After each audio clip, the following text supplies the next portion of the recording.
Salam, perkenalkan nama lengkap saya Kristensia Seristina Tahun. Di sini saya akan mempresentasikan materi tentang layanan bimbingan dan konseling. Baik, di sini saya akan menjelaskan ada 4 bidang. Yang pertama, bidang belajar. Bidang belajar merupakan layanan bimbingan bagi para siswa supaya bisa menciptakan kebiasaan belajar yang optimal. Yang kedua, bidang pribadi. Bidang pribadi yaitu bantuan bagi individual untuk memecahkan masalah kompleks termasuk berupa masalah pribadi yang bersifat rahasia. Yang ketiga, bidang sosial. Bidang sosial adalah bimbingan dari seseorang ahli spesial konselor untuk kelompok maupun individu. Yang keempat, bidang karir. Bidang karir adalah sebuah upaya yang harus dilakukan guna membantu siswa agar mampu memilih maupun mempersiapkan diri dalam sebuah pekerjaan. Fungsi bimbingan konseling ada 10 fungsi. Yang pertama, fungsi pemahaman, yaitu fungsi bimbingan dan konseli membantu konseli agar memiliki pemahaman terhadap dirinya, potensinya, dan lingkungan, pendidikan, pekerjaan, dan norma agama. Yang kedua, fungsi fasilitasi, yaitu memberikan kemudahan kepada konseli dalam mencapai pertumbuhan dan perkembangan yang optimal, serasi, selaras, dan seimbang seluruh aspek dalam diri konseli. Yang ketiga, fungsi penyesuaian, yaitu fungsi membimbing dan konseling dalam membantu konseli agar dapat menyesuaikan diri dengan lingkungannya secara dinamis dan konstruktif. Yang keempat, fungsi penyaluran, yaitu fungsi bimbingan dan konseling dalam membantu konseli memilih kegiatan ekstrakurikuler, jurusan atau program studi, dan pemantapan penguasaan karir atau jabatan yang sesuai dengan minat, bakat, keahlian, dan ciri-ciri kepribadian lainnya. Yang kelima, fungsi adaptasi, yaitu fungsi membantu para pelaksanaan pendidikan, kepala sekolah atau madrasah dan staf konselor dan guru untuk menyesuaikan program pendidikan terhadap latar belakang pendidikan, minat, kemampuan, dan kebutuhan konseli. Yang keenam, fungsi pencegahan, yaitu prevent, yaitu fungsi yang berkaitan dengan upaya konselor untuk senantiasa mengantisipasi berbagai masalah yang mungkin terjadi dan berupaya untuk mencegahnya supaya tidak dialami oleh konseli. Yang ketujuh, fungsi perbaikan, yaitu fungsi bimbingan dan konseli untuk membantu konseli agar dapat memperbaiki kekeliruan dalam berpikir, berperasaan, dan bertindak. Yang kedelapan, fungsi penyembuhan, yaitu fungsi bimbingan dan konseling yang bersifat kuratif. Fungsi ini berkaitan erat dengan upaya pemberian bantuan kepada konseli yang telah mengalami masalah, baik menyangkut aspek pribadi, sosial, belajar, maupun karir. Teknik yang dapat digunakan adalah konseling dan remedial texting. Yang kesembilan, fungsi pemeliharaan, yaitu fungsi bimbingan dan konseling untuk membantu konseli supaya dapat menjaga diri dan mempertahankan situasi kondusif yang telah tercipta dalam dirinya. Yang 10, fungsi pengembangan, yaitu fungsi bimbingan dan konseling yang sifatnya lebih proaktif dan fungsi-fungsi lainnya. Konselor senantiasa berupaya untuk menciptakan lingkungan belajar kondusif yang memfasilitasi pengembangan konseling. Ada 6 prinsip bimbingan konseling. Yang pertama, bimbingan dan konseling diperuntukkan bagi semua konseli. Prinsip ini berarti bahwa bimbingan diberikan kepada semua konseli atau konseli baik yang tidak bermasalah maupun yang bermasalah, baik pria maupun wanita, baik anak-anak, remaja maupun dewasa. Yang kedua, bimbingan dan konseli sebagai proses individuasi. Setiap konseli bersifat unik, berbeda satu sama lainnya, dan melalui bimbingan konseli dibantu untuk memaksimalkan perkembangan keunikan tersebut. Yang ketiga, bimbingan dan konseli menekankan hal yang positif. Bimbingan sebenarnya merupakan proses bantuan yang menekankan kekuatan dan kesuksesan, karena bimbingan merupakan cara untuk membangun pandangan yang positif terhadap diri sendiri, memberikan dorongan dan peluang untuk berkembang. Yang keempat, bimbingan dan konseli merupakan usaha bersama. Bimbingan bukan hanya tugas atau tanggung jawab kepada konselor, tetapi juga tugas guru-guru dan kepala sekolah atau marsa sesuai dengan tugas dan peran masing-masing. Yang kelima, mengambil keputusan merupakan hal yang esensial dalam bimbingan konseling. Tujuan utama bimbingan adalah mengembangkan kemampuan konseli untuk memecahkan masalahnya dan mengambil keputusan. Yang keenam, bimbingan dan konseling berlangsung dalam berbagai setting adegan kehidupan. Pemberian pelayanan bimbingan tidak punya berlangsung di sekolah atau marsa, tetapi juga masyarakat pada umumnya. Ada 12 asas bimbingan konseling. Yang pertama, asas kerahasiaan, yaitu asas bimbingan dan konseling yang menentukan dirahasiakan segenap data dan keterangan tentang konseli yang menjadi sasaran pelayanan, yaitu data atau keterangan yang tidak boleh dan tidak layak diketahui oleh orang lain. Yang kedua, asas kesukarelaan, yaitu asas bimbingan dan konseling yang menghendaki adanya kesukaan dan kerelaan konseli mengikuti atau menjalani pelayanan atau kegiatan yang diperlukan baginya. Asas keterbukaan, yaitu asas bimbingan dan konseling yang menghendaki agar konseli yang menjadi sasaran pelayanan kegiatan bersifat terbuka dan tidak berpura-pura, baik di dalam memberikan keterangan tentang dirinya sendiri maupun dalam menerima berbagai informasi dan materi dari luar yang berguna bagi pengembangan dirinya.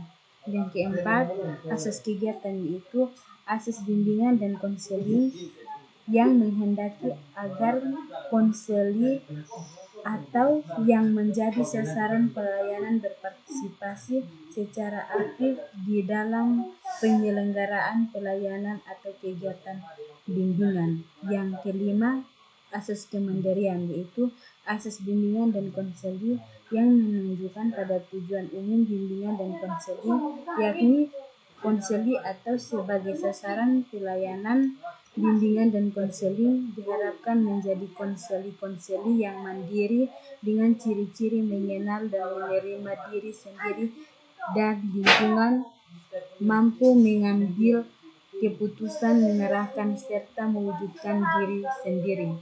Yang keenam, asas kekinian, yaitu asas bimbingan dan konseling yang menghendaki agar objek sasaran pelayanan bimbingan dan konseling ialah permasalahan konseli dalam kondisinya sekarang. Yang ketujuh, asas kedinamisan, yaitu asas bimbingan dan konseling yang menghendaki agar isi pelayanan terhadap sasaran pelayanan konseli yang sama hendaknya selalu bergerak maju, tidak menonton, dan terus berkembang serta berkelanjutan sesuai dengan kebutuhan dan terhadap perkembangan dari waktu ke waktu. Yang kedelapan, asas keterpaduan, yaitu asas bimbingan dan konseling yang menghendaki agar berbagai pelayanan dan kegiatan bimbingan dan konseling baik yang dilakukan oleh guru pembimbing maupun pihak lain selain mengunjungi harmonis dan terpadu. Yang kesembilan, asas keharmonisan, yaitu asas bimbingan dan konseling yang menghendaki agar segenap pelayanan dan kegiatan bimbingan konseling didasarkan pada dan tidak boleh bertentangan dengan nilai dan agama yang ada, yaitu nilai dan norma agama, hukum dan peraturan, adat istiadat, ilmu pengetahuan, dan kebiasaan yang berlaku. Yang ke-10, asas keahlian, yaitu asas bimbingan dan konseling yang menghendaki agar pelayanan dan kegiatan bimbingan dan konseling diselenggarakan atas dasar kaidah profesional. Yang 11, asas ahli tangan kasus, yaitu asas bimbingan dan konseling yang menghendaki agar pihak-pihak yang tidak mampu menyelenggarakan pelayanan bimbingan dan konseling secara tepat dan tuntas atas suatu permasalahan konseling mengalihkan permasalahan itu kepada pihak yang lebih ahli. Yang ke-12, asas tuturi handayani, yaitu asas yang menghendaki agar pelayanan bimbingan dan konseling secara keseluruhan dapat menciptakan suasana mengayomi, memberikan rasa aman atau menyumbangkan keteladanan dan memberikan rangsangan dan dorongan serta kesempatan yang seluas-luasnya kepada siswa untuk maju. Strategi bimbingan konseling. Yang pertama, pelayanan orientasi. Pelayanan ini merupakan suatu kegiatan yang memungkinkan peserta didik dapat memahami dan menyesuaikan diri dengan lingkungan baru, terutama lingkungan sekolah atau madras, untuk mempermudah atau memperlancar berperannya mereka di lingkungan baru tersebut. Yang kedua, pelayanan informasi, yaitu pemberian informasi tentang berbagai hal yang dipandang bermanfaat bagi peserta didik. Yang ketiga, konseling individual dan kelompok. Pemberian pelayanan konseling ini ditunjukkan untuk membantu peserta didik yang mengalami kesulitan, mengalami hambatan dalam mencapai tugas-tugas perkembangannya. Melalui konseling, peserta didik atau dibantu untuk mengidentifikasi masalah, penyebab masalah, penemuan alternatif, pemecahan masalah, dan pengambil keputusan secara lebih tepat. Yang keempat, bimbingan kelompok. Konselor memberikan pelayanan bimbingan kepada peserta didik melalui kelompok-kelompok kecil atau topik yang didiskusikan dalam bimbingan kelompok ini adalah masalah yang bersifat umum atau tidak rahasia, seperti cara-cara belajar yang efektif, kiat menghadapi ujian, dan mengelola stres. Yang kelima, bimbingan klasikal. Program yang dirancang menuntut konselor untuk melakukan kontak langsung dengan para peserta didik di kelas secara terjadwal. Konselor memberikan pelayanan bimbingan kepada para peserta didik. Yang keenam, referral. Apabila konselor merasa kekurangan memiliki kemampuan untuk mengenangi masalah konseling, maka sebaiknya dia merafel atau mengalihtangankan konseling kepada pihak lain yang lebih berwenang, seperti psikolog, psikiater, dokter, dan kepolisian. Yang ketujuh, bimbingan teman sebaya adalah bimbingan yang dilakukan oleh peserta didik terhadap peserta didik yang lainnya. Peserta didik yang menjadi bimbingan sebelumnya diberikan latihan atau pembinaan oleh konselor. Yang kedelapan, pengembangan media merupakan suatu usaha yang dilakukan secara terarah dan terencana untuk membuat dan memperbaiki sehingga menjadi media yang semakin bermanfaat untuk meningkatkan kualitas sebagai upaya menciptakan mutu yang lebih baik. Yang kesembilan, instrumentasi merupakan kegiatan untuk mengumpulkan data atau informasi tentang pribadi peserta didik dan lingkungan peserta didik. Mengumpulkan data ini dapat dilakukan dengan berbagai instrumen, baik tes maupun non-tes. Yang ke-10, penilaian individual atau kelompok merupakan evaluasi untuk menentukan derajat kualitas pelaksanaan program kegiatan bimbingan dan konseling. Yang ke-11, penempatan dan penyaluran layanan bimbingan dan konseling yang memungkinkan peserta didik memperoleh penempatan yang tepat sesuai dengan potensi, bakat, dan minat serta kondisi pribadinya. Nomor 12, kunjungan rumah, yaitu kegiatan untuk memperoleh data atau keterangan tentang peserta didik tertentu yang sedang didatangi dalam upaya mengeteskan masalahnya. Yang ke-13, konferensi kasus, yaitu kegiatan untuk membahas permasalahan peserta didik dalam suatu pertemuan yang dihadiri oleh pihak yang dapat memberikan keterangan, kemudahan, dan komitmen bagi terentasnya permasalahan peserta didik itu. Yang berikut, kolaborasi guru. Konselor berkolaborasi dengan guru dalam rangka memperoleh informasi tentang peserta didik atau kehadiran dan pribadinya, membantu memecahkan masalah peserta didik. Yang ke-15, kolaborasi orang tua. Konselor perlu melakukan kerjasama dengan para orang tua peserta didik. Melalui kerjasama ini memungkinkan terjadinya saling memberikan informasi, pengertian, dan tukar pikiran antar konselor dan orang tua dalam upaya menyeimbangkan potensi peserta didik atau memecahkan masalah yang mungkin dihadapi peserta didik. Yang berikut, kolaborasi ahli lain, yaitu berkaitan dengan upaya sekolah atau untuk menjalani kerjasama dengan unsur-unsur masyarakat yang dipandang relevan dengan meningkatkan mutu pelayanan bimbingan. Jalani kerjasama ini seperti dengan pihak-pihak: 1. Instansi, 2. Pemerintah, 3. Instansi swasta, organi profesi seperti APKEN, asosiasi bimbingan dan konseling. Yang keempat, para ahli dalam bidang tertentu yang terkait seperti psikolog, psikiater, dan dokter. Yang kelima, MGP, musyawarah guru pembimbing. Yang keenam, dan Depnaker, dalam rangka analisis bursa kerja atau lapangan kerja. Yang ke-17, konsultasi konselor, menerima pelayanan konsultasi bagi guru, orang tua, atau pihak pemimpin sekolah atau yang terkait dengan upaya membangun kesamaan persepsi dalam memberikan bimbingan kepada para peserta didik, menciptakan lingkungan sekolah atau yang kondusif bagi perkembangan peserta didik, melakukan referral, dan meningkatkan kualitas program bimbingan dan konseling.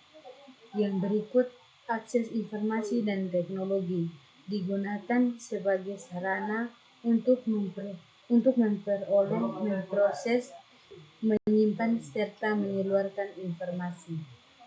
Yang berikut, sistem manajemen. Program pelayanan bimbingan dan konseling tidak mungkin akan tercipta, terselenggara, dan tercapai bila tidak memiliki suatu sistem manajemen yang bermutu, dalam arti dilakukan secara jelas, sistematis, dan terarah.